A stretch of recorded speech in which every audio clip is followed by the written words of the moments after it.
All right, welcome back to Warhammer Old World Tactics. Today we're going to be talking about the flee and pursuit moves. So, if there's a combat between these skeleton spearmen and this Turnok chariot, which has charged in and maximized the models in combat. So if the chariot has lost combat, it's going to and has to make a flee move. It is going to pivot about its center to face directly away from the center of the enemy unit it's fleeing from. It's a bit unclear on the rules how you do this, because if we had the actual center of this unit and we pivoted, okay, rewind a sec. So first we gotta go center to center. So center of the unit, skeleton units there, center of the spearman units here. So we're gonna flee on this angle. We're not gonna, the chariot's not gonna flee straight back. And then, so this pivoted would actually overlap slightly with this unit. Can't really do that. So most people I would say put it here, or they would just measure center to center after they've rolled the flee. It's not gonna make a huge difference.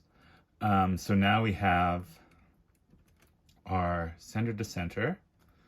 Same thing, if this was a bigger unit of cavalry, you'd find the center of it, which might be even further over, putting you fleeing at a bigger angle. But anyways, here we go. So then we roll our 2d6, we add a d6 for Swiss stride, and let's say we go 9 inches. Let's go. We would just move directly forward the 9 inches. The skeleton, okay, so that we'll just do the flee first. So that's the flee. If there's a friendly unit in the way that the chariot would flee through, fleeing units can just flee through friendly units without stopping. And if they would land on top of them, you just move them so that they get off the top. So if let's say chariot only fled 3 inches, I would put it to say here. We then just move it the rest of the way so that it gets off of our friendly unit. Fleeing through an enemy unit is the same way. If this was an enemy cavalry unit, you would move off of them to just get over, and then I guess probably the 1 inch rule. Yes, you would follow the 1 inch rule. But on a 1 to 3, for each model in this unit that flees over an enemy model, you take a perils test, and on a 1 to 3, they lose a single wound.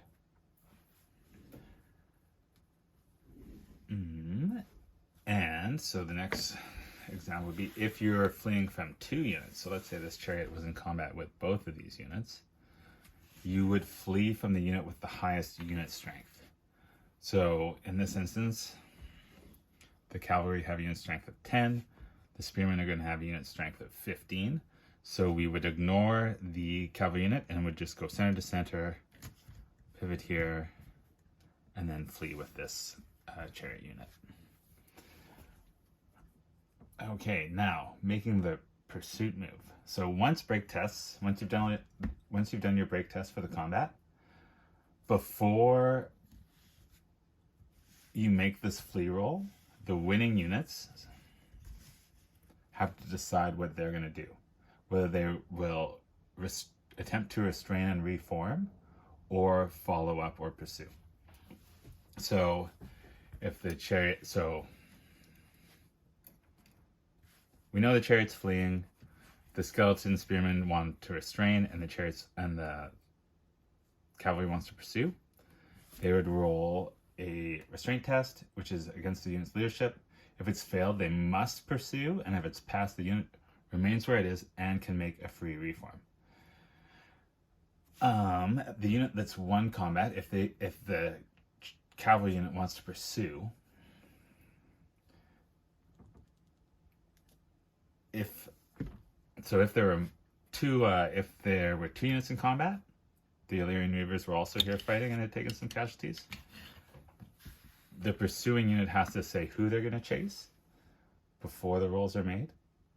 And then once all of the flee moves have been made, and these guys are fleeing this way, then pursuit moves are made one at a time in an order chosen by the controlling player. So they could choose which of these two units is going to pursue first. Pursuit moves are the same basically as flee moves in that you make a pivot about your center to line up. Although, again, yeah. Pivot about your center, and then you move directly forward.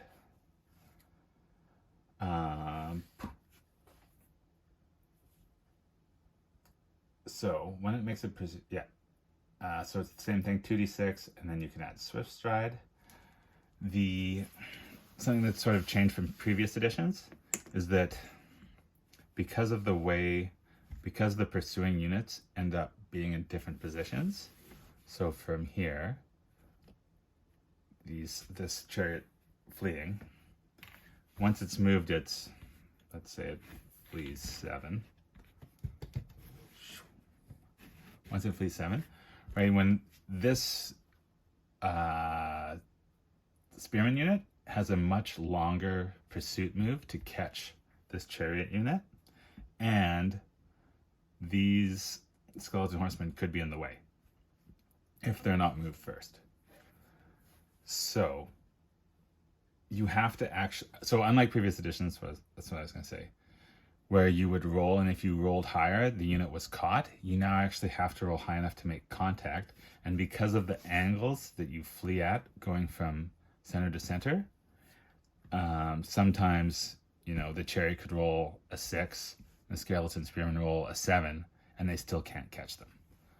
Because if we ignore our horsemen for a second, right, they're going to pivot about their center. They're going to need at least a 9 in order to catch this chariot unit that they were in base contact with when the combat ended. So, going back to pursuit moves, so you can't pursue, these units can't pursue if you can't pursue if you're engaged in combat, or can't move because of friendly units or terrain. So, let's say these skeleton spearmen had flanked this chariot unit. They're going to flee this way if they fail a combat. Again, this is where it's like, okay, maybe they're like sort of on this angle. They're going to flee through here.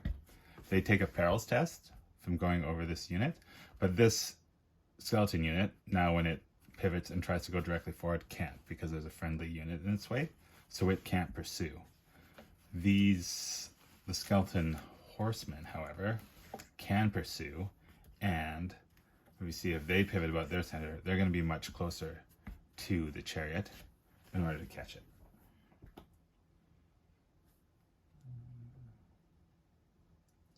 So if they do roll high enough that they can make contact with the chariot, it's caught and is destroyed. It's just removed from the game.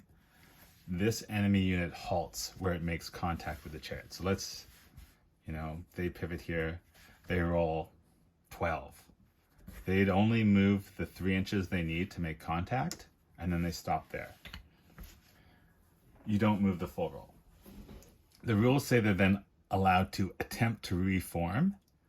Doesn't say anywhere in the rules what this means. Most people interpret that as that they make a leadership test like a restraint test, and then can reform. You could interpret it maybe that attempt to reform means they just get to freely reform as long as there isn't an enemy unit or terrain blocking their way. But most people I've talked to and played with would say that they make a leadership test and then can attempt to reform if they pass. So I think that is everything I wanted for follow-up and pursuit.